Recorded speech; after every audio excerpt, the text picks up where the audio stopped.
Next up, we have Noster, the freedom of speech protocol. Let's go. Joining me on stage, Matt Odell, American HODL, and Will Casarin. Let's go.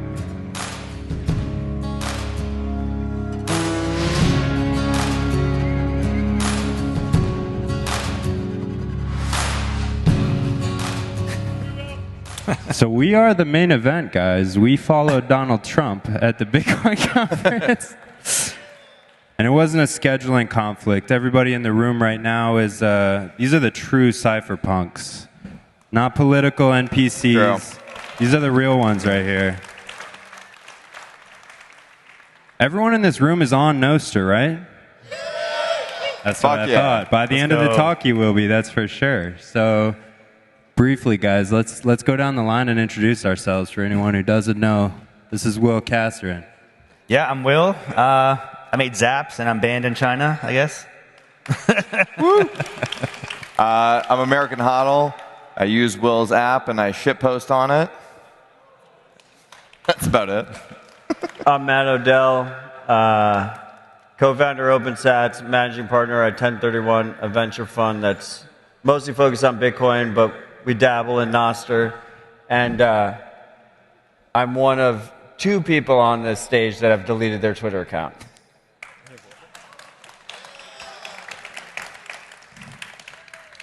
So tell me how you got involved in Noster, if you want to just briefly explain. Matt, we'll start with you.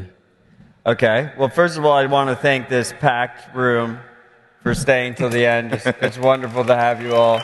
I think this is quietly one of the most important conversations we're having of the day. And I expect it to age beautifully. I think you shouldn't, we live in an increasing digital world. People rely on social media / are addicted to social media in a crazy way. People will talk about the opioid epidemic. Well, there's 6 billion people that are addicted to social media right now, and most of them, all of them are using surveillance capitalist products that control you and choose how you think about the world and track everything you do and sell your data. And I think Nostr is this vision, this opportunity to have a community square, to have an open protocol that's not controlled by an individual, it's not controlled by a company, it's not controlled and pressured by governments, and it's just there for everyone to have sovereignty over their digital identity, and it's absolutely beautiful. And I'm grateful to all 3 of you guys and the thousands of people that are working out on Nostr and building out the protocol, because we really do need it. Love it. Thank you, Matt. HODL, how about yourself? When did you start using Noster, and what got you onto that?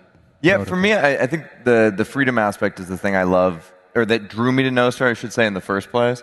And after that, it was the algorithm-free quality, because the thing that Matt had just talked about being addicted to social media, I think it's actually much more insidious than just being addicted to social media. I think social media is actually causing a mental health crisis, not only in the country, but in the world globally.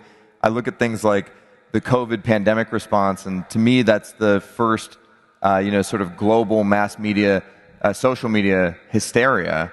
I look at, sort of the growing partisan politics in American life, social divisions.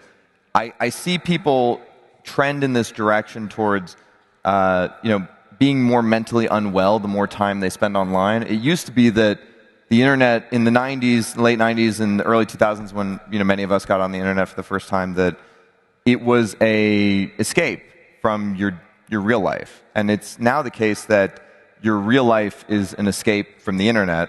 And I think Nostr specifically mirrors real life. So when you escape to Nostr, you're actually escaping the matrix that is the rest of the social media enabled web dystopia. Noster's for friends. This guy's got it. So we're talking about the bad incentives or the sort of captured social media platforms. Will, as a Noster developer, how are you solving for this issue of a single centralized algorithm? Yeah, so in Nostr, we have a unique opportunity to, we're not beholden to advertisers. We're not beholden to, invested interests of, in terms of like making money. So we can kind of focus on rebuilding the foundations in a healthier way. So one thing I've been thinking about recently is instead of having, I'm not really against algorithms. Like some people are saying, well, algorithms are always bad. I think their algorithms can be very useful for discovering content, and that's actually one of the biggest criticisms of Nostr is it's hard to find content. My bigger issue is this idea of a single algorithm where a single corporation can just basically change the minds of an entire population with the flip of a switch, and that's extremely dangerous, for democracy and lots of other different situations. So, one thing I've been working on at Damus is building this idea of a marketplace of algorithms where you can choose exactly the algorithms you want to use that are, and I think having the choice to the individual is the most important thing, instead of just having a corporation make that decision for you. Love it. So let's hit the topic right on the head here, guys. How does Noster protect our freedom of speech? I'll start with that. So, the biggest thing, I always had a huge issue when a corporation is saying, you're not allowed to say this thing, or I'm going to de-person you from the cyberspace, right? And one company should not have all the power to do that. So, to me, Nostr was the first time. I'd say Bitcoin was the first time where it showed people that you can actually hold something, you can hold a key, and you can just say F you to everyone else who says you're not allowed to send money somewhere, right? So Nostr to me represents the free speech, continuation of the Bitcoin vision. So you can hold a Nostr key, and no one can tell you what you're allowed to say. No one can remove you from the internet, and that's a very powerful idea, which I feel like we're growing this whole umbrella of technology, which we're starting to call freedom technology. Before, freedom technology was just Bitcoin, but now it's there's other stuff where we're kind of building on the edges of Bitcoin. So that's what I think is super exciting. There's lots of future things, maybe beyond Nostr, that's going to fit in the same mold.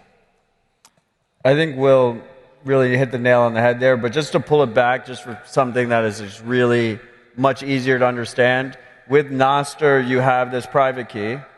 And the beauty of it is, Will has one of the best Nostr clients. It's called Damus. If you can just simply go to the Apple App Store and just type in Damus, you can download Damus. Now, if Will wakes up one morning and decides he doesn't like what I'm posting on Damus, and tried to ban me from Damus, I could take that private key and I can go into any other app. Right now, OpenSats, specifically, the nonprofit that I co-founded, is funding, I think, 25 plus Nostr clients, these apps that you can use, and there's many more than that. And you can just take that key, you can just switch over, you don't lose any of your followers, you don't lose any of your posts, you don't lose any of the people you follow, and as a result, that really empowers the user at the core. It's very similar to Bitcoin in the way that it gives the user of the system, of the network, asymmetric leverage to fight back against the centralized providers. In this case, Will, who I think Will is a good guy, but if Will ever becomes a bad guy or state captured, we can just be fuck Will. We're done with Will's app, and we can port our key to a different app, right? That hopefully is serving the customer's needs or the user's needs. So that guarantee of access for users and anonymity, it's interesting because as a client as a whole, Damus was banned in China. Yep. But that didn't stop any of us from using Noster. There's a differentiator there that's key, just so you understand, between the protocol itself, which is... Why don't you explain it? You're the developer. I always just go with the email analogy. So there's Gmail and Hotmail, and these are different clients. But the underlying technology is called Nostr, and this is what's used. It's kind of like the plumbing between all these different clients, and that's how we all interoperate. That's... But it's even better than that, because... if Gmail deplatforms you, you lose all your emails.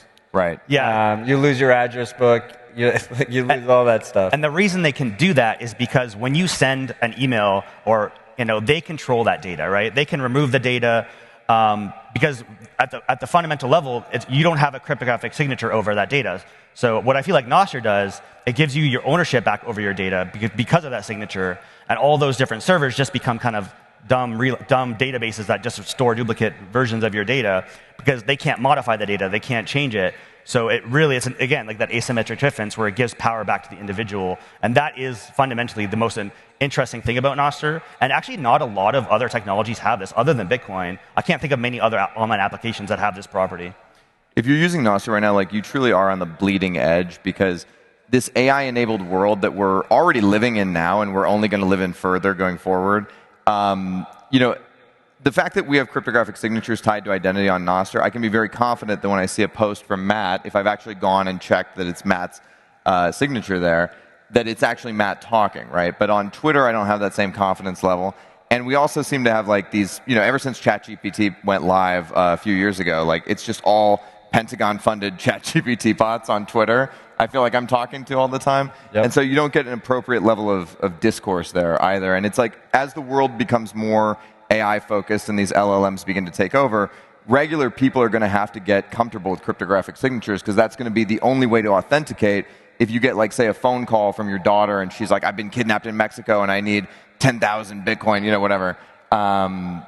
You won't be able to tell unless she gives you the cryptographic signature that actually proves that it's her, right? And the cool part here about and Nostr so early, but even at its nascent stage right now with Nostr, is a lot of us have realized that the future requires cryptographic signatures, web of trusts, all these different concepts that usually when people hear roll their eyes. And the reason when Nostr is dominant, most people won't even know that's what's underlying everything. And even today, I would say, you know, we're starting to see Nostr, I mean, like if you use an app like Damus, just use Damus as another example, like you don't even realize it's happening. You don't realize that these things are cryptographically verifiable. You don't realize that, I mean, right now we don't have wheeled web of trusts like at scale in Nostr, but we will soon. The user won't even realize. They're just going to open an app. It's going to look just like Twitter, or it's going to look just like TikTok, or it's going to look just like Facebook. It's going to be interoperable with all the other apps, and it will do all of that stuff in the background. And most users will have no idea. Maybe they level up to a power user client in the future, a power user app in the future, but most people will not realize. And I think that's what's really beautiful about Nostr, even at this early stage, is most users don't even have to understand those things that are maybe overwhelming to the average person. And that the verifiability aspect that you mentioned is kind of like very underrated right now. Because like even when Biden posted that he's stepping down, like you don't know if that was just an employee at Twitter who made that post or someone on his team. There's like no link back to the original source of that information. Especially in the world of AI, like you were mentioning, growing, like there's going to be bots and all these things. We're going to need some way to tie cryptographic identity to like the actual source of who's posting it. Otherwise, you won't really know what's real and what's not real. And having also Bitcoin integrated into the network is another very strong tool that we can use to like fight those types of issues, because you know AI can't print Bitcoin. You have to actually send some Bitcoin to actually prove that you're a real person in some sense. Yeah. So let's talk more about that. We are at a Bitcoin conference after all. So how does Bitcoin enhance and complement the Nostr user experience? Inventor of Zaps. I mean, so I worked on Core Lightning and Bitcoin before Nostr, and my biggest issue with Lightning was like I was playing with this technology. I was one of the first 5 Lightning nodes on mainnet, and I think I'm probably still running the oldest running Lightning node. And I'm like, wow, this is like so mind-blowing of technology that it can send. When you do your first Lightning transaction, it's like the most magical experience. It's like doing your first Bitcoin transaction. Oh, like wait, I can send Bitcoin instantly at the speed of light. It's like what? So I wanted to give that experience to the entire, everyone else. And I can't, it's really hard to get people excited about Bitcoin, just like, oh, download this wallet and try sending it to your friend. But when you integrate it into a social network, all of a sudden it's fun. And you don't even have to necessarily know that you're using Bitcoin. It's like, oh, I'm sending these zaps around. And I just found that this is actually an insanely important vehicle for orange pilling like everyone else, right? Because people don't care about Bitcoin. It's hard to get people excited about Bitcoin. But when they're using it for fun, they're sending money to their friends. I always say that the purple pill makes the orange pill go down smoother. So There's two parallels here. One is PGP, GPG, and Web of Trusts, which have never been able to kind of get any kind of real scale. And then the second is people adopting Bitcoin and usually buying their first Bitcoin and trying to make that 0 to 1 jump. And in both cases with Nostr, instead they can shitpost and they can shitpost their way into a web of trust, and they can shitpost themselves into their first Bitcoin payment. They send out a meme and they receive Bitcoin, and it takes that friction down tremendously.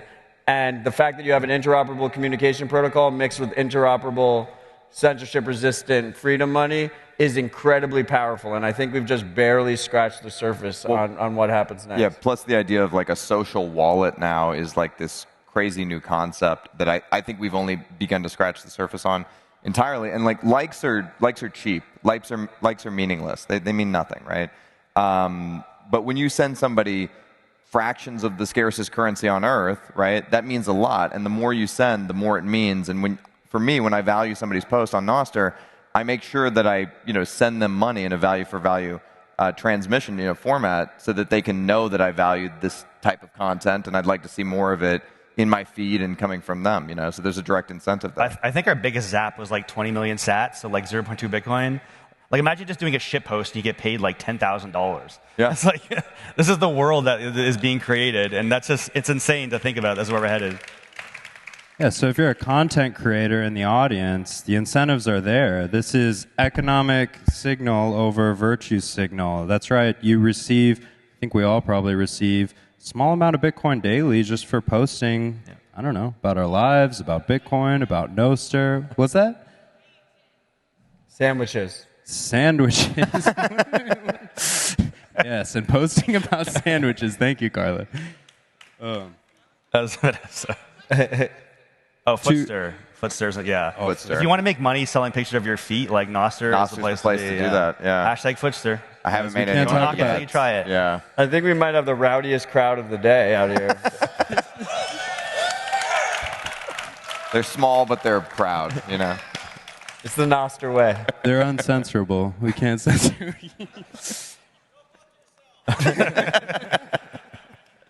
All right. So apart from that, can you share some examples of where Noster has helped circumvent otherwise suppressed voices and actually kind of upheld freedom of speech in a way that Twitter or Facebook or a centralized alternative can't?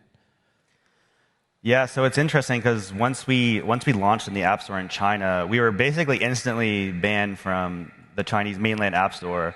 And I thought this was really interesting. And I was just very surprised how tightly integrated the CCP is with Apple's backend. And it was kind of disappointing, actually. So I lost a lot of respect with Apple through that whole experience.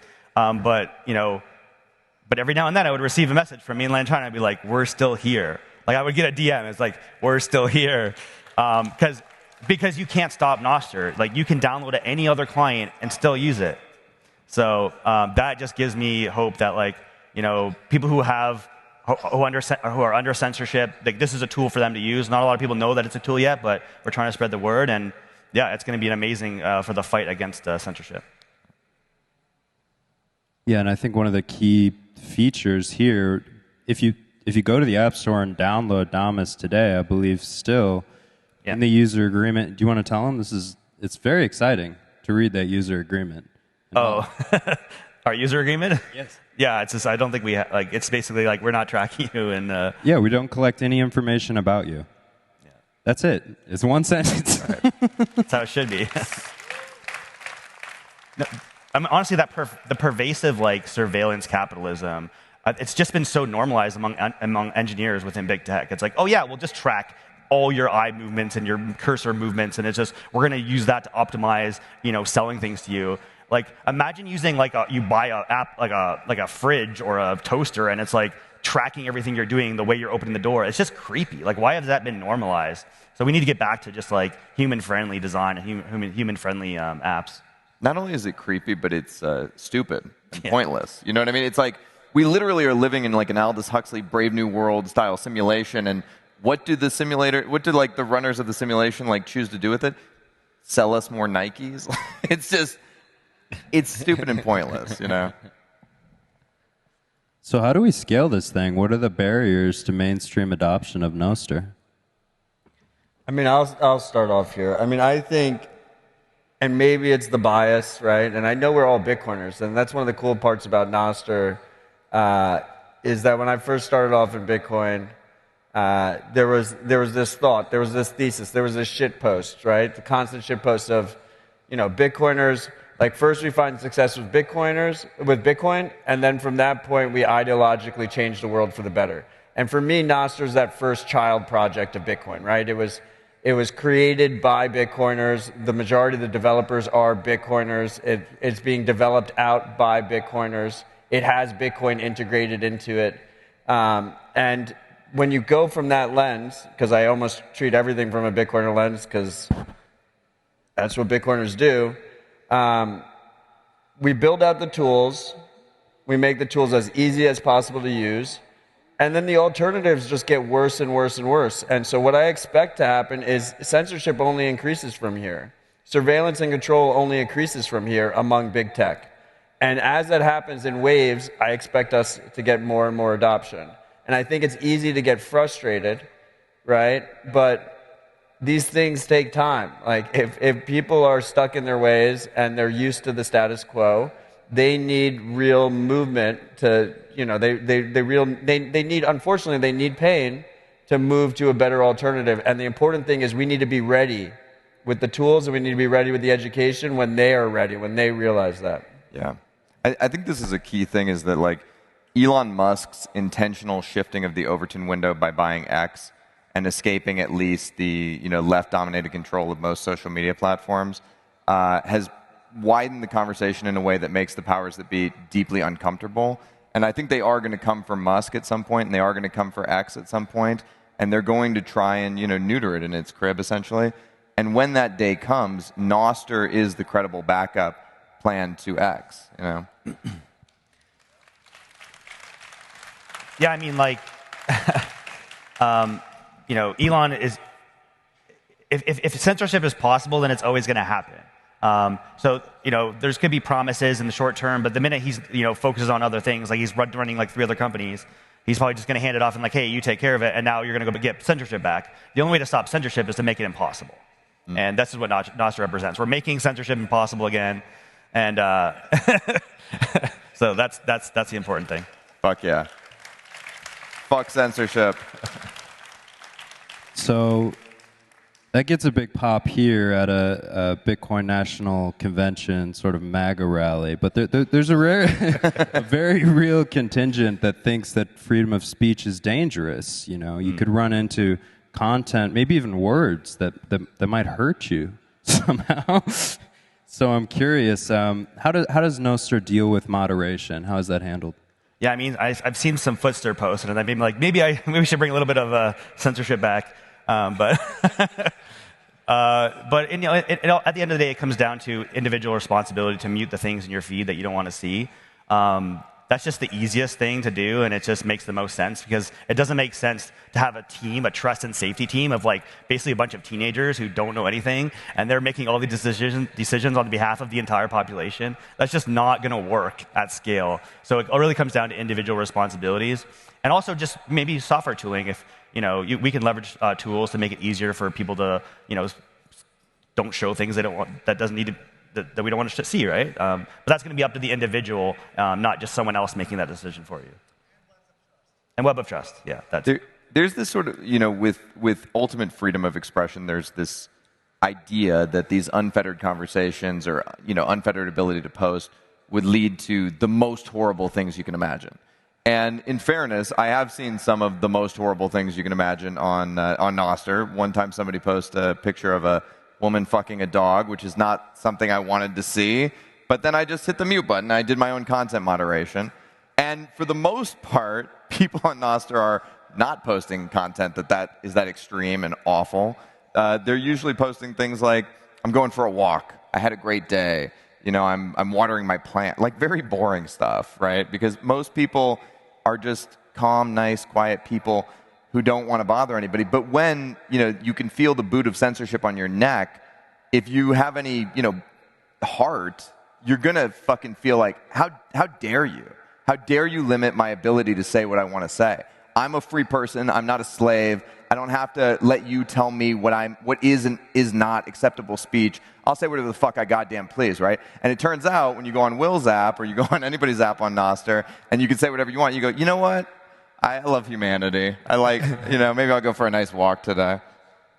Yeah. Good morning. GM, everybody.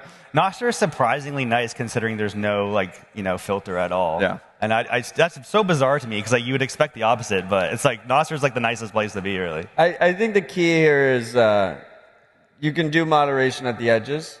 You can also do criminal enforcement at the edges after a crime is committed instead of trying to do thought crime before a crime is potentially committed. That is what we've done for the history of mankind.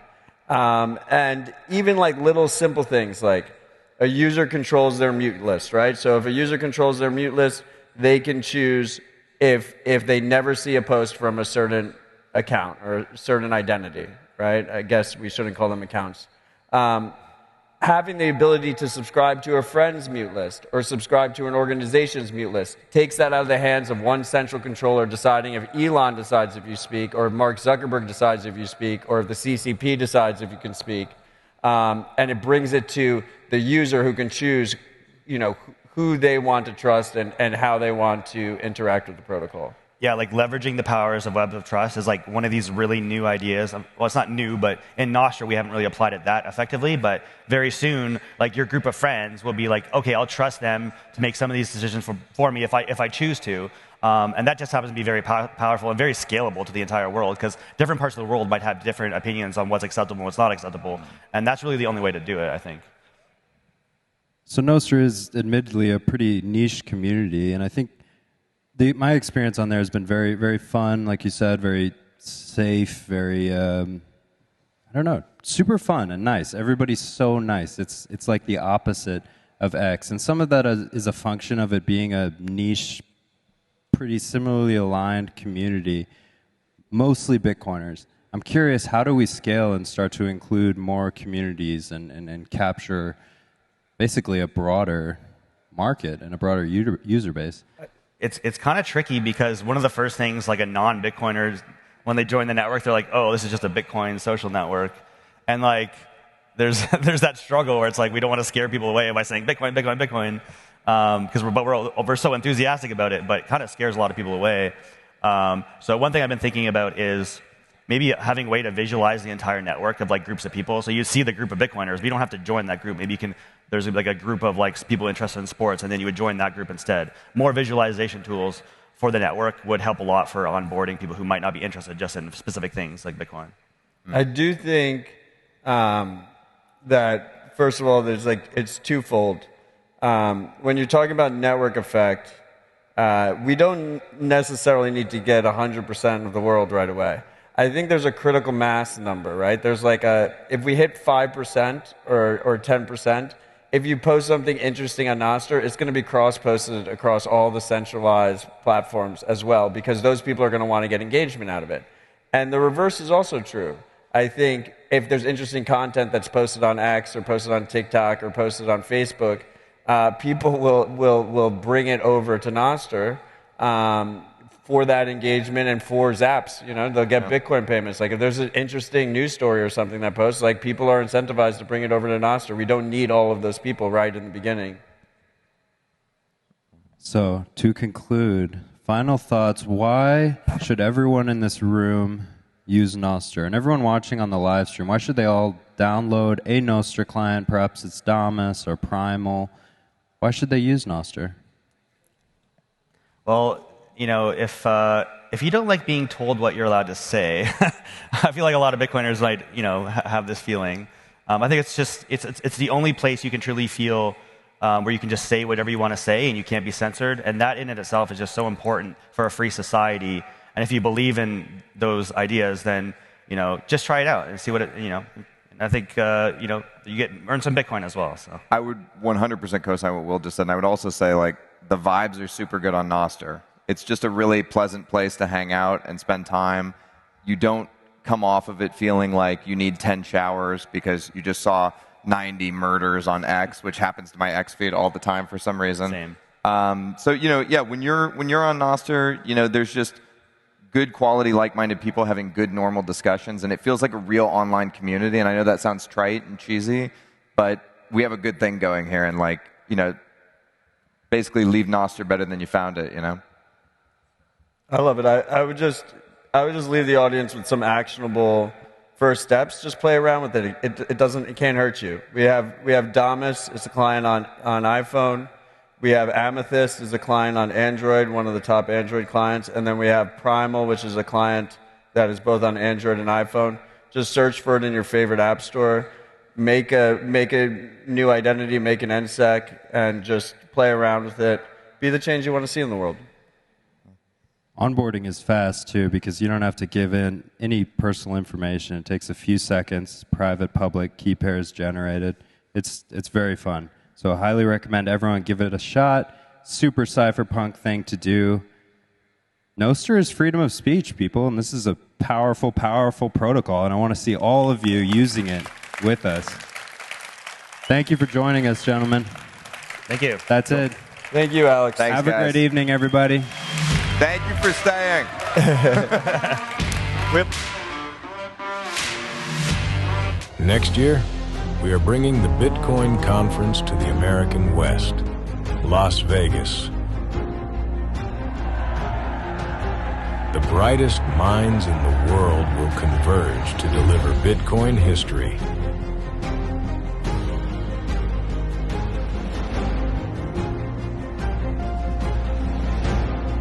Buy your tickets now at b.tc/conference/2025.